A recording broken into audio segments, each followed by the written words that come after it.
What's going on? It's your boy Tim, representing Savage Physiques. What is the best way to lose weight? We in 2017 now, and I know people's resolutions are coming in and they want to cut down for the summer, right? So right now is a crucial time where people start cutting weight. So what they do, the first thing they do is they go into on Google, they go on the web, and they try to find different ways to lose weight, right? Of course, they're gonna come up with a couple of ideas of different ways to use weight, some detox stuff they could take, but obviously, those are just, quote, quote, they will work. What really needs to be put into place is your diet and how you're exercising and, your ins and outs, what the calories you're taking in and the calories you're burning out. You need to find that balance. So, again, people will go on the internet and they'll try to find the best diet to work for them. So let's say I was to go on Google right now, search for the best diet to work for me, and the keto diet pops up, right? I see people completely shredded, ripped, saying this is the best diet for them, right? That's the catch. For them, that's the best diet for them. Is it the best diet for you? We don't know. You have to try it in order to know if it works. Like when you go into a restaurant and you see, oh, they have some new chicken up there. Oh, I wonder if it tastes good. You have to try it to see if you like it, right? So let's say you start on the keto diet, right? You buy all your fats, you buy your proteins, and you buy a little bit of carbs, right? Because the diet requires not as much carbohydrates, 0 to none, right? So you buy your fibrous carbs, so you buy your broccoli, you buy your spinach, you buy your carrots, well, not carrots, well, you could buy carrots, and you buy all your vegetables, right? And you buy all your proteins and all your fats, right? And now you start on the diet. 2 weeks go in, you're starting to notice results, but your energy levels are shit. You can't finish your workout because you don't have the energy for it, right? Your mood starts changing. It starts affecting your personal life, right? As in, you start acting different around people because your diet is so intact and, it's affecting you, right? So you decide, you know what, fuck it. I don't want to take this diet no more because it's making me feel like I'm an asshole. Okay, so let's go on. So then you decide just to quit. And now you take a back step and you go back to being what you were. No, what you would do, if that situation happens, you search on the internet again, right? And you search for another diet, right? Try it for 2 weeks, see how it reacts with you. A lot of diets, right, as in the diet I'm working on now, is it doesn't affect you as fast, but in the long haul, it will be more beneficial, right? A ketogenic diet is for someone that's really obese. That's what it's meant for someone that's really obese and trying to lose weight fast, right?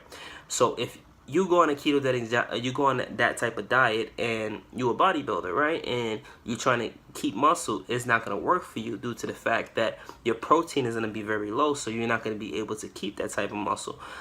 So if you want to keep that, you have to make something that balances out for you. So the diet that I work on, right, and that I'm doing is on workout days, so days that I'm active, I make sure that I go on a bodybuilding diet, right? So my oats, I'll eat my oatmeal, my sweet potatoes, basically the bread and butter of a bodybuilding diet, right? And my carbs would be at 100 to 120 that day. My proteins will still stay at 140, 242, 248, and my fats will stay at 60, right? But then on non-workout days, this is the catch. On non-workout days, so days that I'm just in my house, just sitting down, just chilling with my son, doing, father things, I have to find something that works out for me. Would I take in the same amount of carbs? No, because I don't need the same amount of energy. So it's not going to affect me by taking less carbs. So what I do is I do something similar to the ketogenic diet. So my diet consists of between 12 to 40 grams of carbs. But these carbs that I take in on these non-workout days, they fibrous carbs. So the net carbs are probably down to 0 due to the fact that I'm taking in broccoli, spinach, basically just vegetables, nothing else. I don't even eat oatmeal in the morning on days I don't work out. I would just have a egg white shake in the morning, have some egg whites and turkey bacon, or egg whites and chicken breasts. That would be my second meal, and this would be at like 8 o'clock in the morning. My third meal would be my meal prep that I get delivered for me, excuse me, from 5% Nutrition. That would be my third meal. By the time I get home, I'm already sitting at 160 grams of protein, right? And my fats will probably be 0 to none, right? Sorry, my carbs would be 0 to none, right? My fats would be sitting at like 20 to 30, right? Then from there, I would have, what do I normally have? I normally have a salad, right?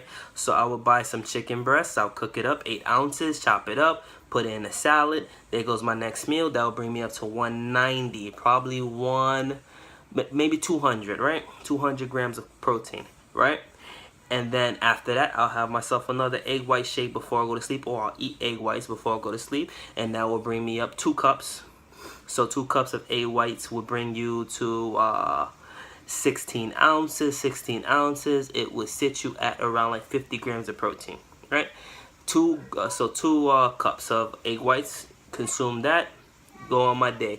And that's on a non-workout day. That's all I consume. So I will be sitting at 250 grams of protein and basically no carbohydrates for that day, because I don't need it for that day, right? But then on a workout day, right? This is the awesome part. So on a workout day, right, I would consume basically the same thing, but around the time I get out of work, I'll still be sitting at 160 grams of protein, right? And very minimum, probably like 30 grams of carbs, because I'll eat oatmeal in the morning.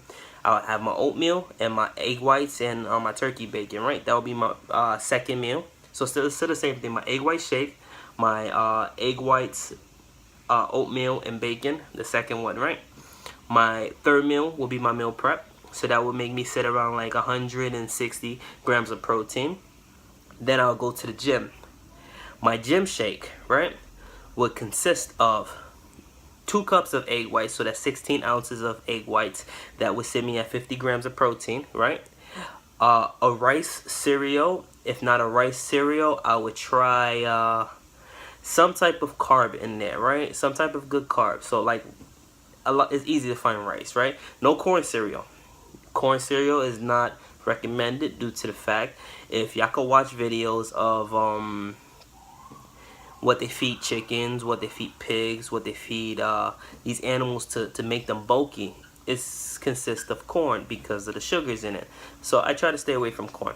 That's a whole nother story. So a rice cereal, right? A rice cereal, let's say like Cocoa Pebbles, right? Cocoa Pebbles with my egg whites, a scoop of peanut butter, right? And probably 30 grams of banana, right? I measured out 30 grams of banana, put that in a shake, blend it up, put it in the freezer, take it with me to the gym. After I finish my workout, consume that. That would bring me up to around like 30 grams of carbs on top of that. Maybe 30 to 60, depending on how much cereal I put. Normally I put 2 servings of cereal, so that'll bring me up to the 60. That's 60 there, and then the 30 from the morning, so that will bring me up to around like 90 grams of carbs that day, right? So my pre-workout, my post-workout shake would have carbohydrates, right? And then it would go back to the ketogenic diet, as in the meal after that will consist of probably a vegetable and a meat, right? And some meat. The meal after that, vegetable and meat, or just straight protein. And that would be my day. So I'll be consuming my six meals, and the only meals that would have carbohydrates on these workout days would be my morning meal and my pre-workout meal, my post-workout meal, and that will be it. That's the diet that works for me.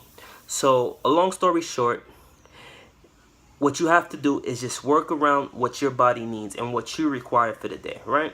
It doesn't matter if you get results like this. Look at it for the long haul, right? If you're in this for the long haul, this is a lifestyle, baby. You got to do this for the long haul. What's beneficial to you, right? That's it. If the keto diet works for you, then it works for you. If the bodybuilding diet works for you, then it works for you. Find out what works for you, or if it doesn't work for you, edit it to make it work for you, right? It doesn't necessarily have to be, oh, well, I'm on a keto diet, okay, so my fats have to be high. Nah, I'm on a similar keto diet, right? My fats are not crazy high. They're 60%. They're 60 grams. My protein is high because I'm trying to maintain muscle, right? So it's not necessarily a keto diet. It's more of like a bodybuilding diet, right? Whichever one y'all want to say what it is what it is. But it works for me. Find out what works for you. When it works for you, just continue at it, baby. That's all you gotta do. This is a learning experience. You have to learn what your body needs in order for you to get what you want out of your body. You gotta be above average just to be savage sometimes, right? So we gotta put that little extra bit into it. Again, it's your boy Tim signing out. Haven't been on here for a while. Just wanted to give y'all my take on the best diet that y'all could do, so that way you can maintain muscle and get straight at the same time. So again, Tim signing out. Savage Physiques, holla at your boy. Boom.